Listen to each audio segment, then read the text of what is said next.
జనరల్గా ఏంటంటే హార్ట్ అనేది మనందరికీ తెలుసు, శరీరంలో ఏ పార్ట్ పనిచేసినా చేయకపోయినా పాపం హార్ట్ చేయాల్సిందే.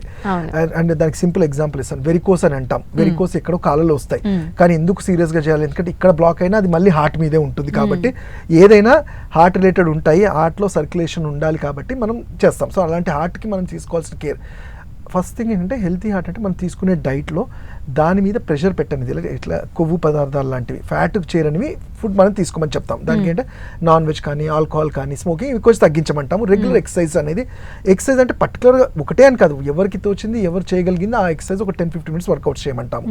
అలానే హెల్తీ హార్ట్కి మా ఆయుర్వేదంలో ఏం చెప్పింది, అర్జున అరిష్ట అంటాం. అంటే ఇది మందులాగా కాకుండా ఈ అర్జున అనేది ఏంటి, అది బార్క్ నుంచి తీసుకోవడం వల్ల వెజల్స్ని ఎప్పుడు క్లీన్ చేయటంలో అటు కొవ్వు రాకుండా, అంటే ఫ్యాట్ అక్యుములేట్ అవ్వకుండా హెల్ప్ చేస్తుంది.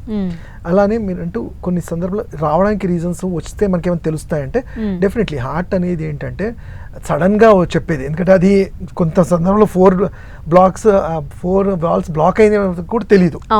సో అంటే ఎందుకంటే దానికి ముందు చాలా సిమ్టమ్స్ చెప్తుంది. ఫస్ట్ సిమ్టమ్ అంటే కొంచెం నడిచినా కానీ ఆయాసం లాగా రావడము, చెమటలు ఎక్కువ పోయటము. అండ్ ఒబేస్ పర్సన్స్లో మనం జనరల్గా ఏంటంటే అంచనాకు వస్తాం, కొలెస్ట్రాల్ ఎక్కువ ఉంటుంది బ్లడ్లో, ఈ అథెరోస్క్లెరోసిస్ ఉంటాయి కాబట్టి వాళ్ళకి వచ్చే ఛాన్స్ ఉంటాయి.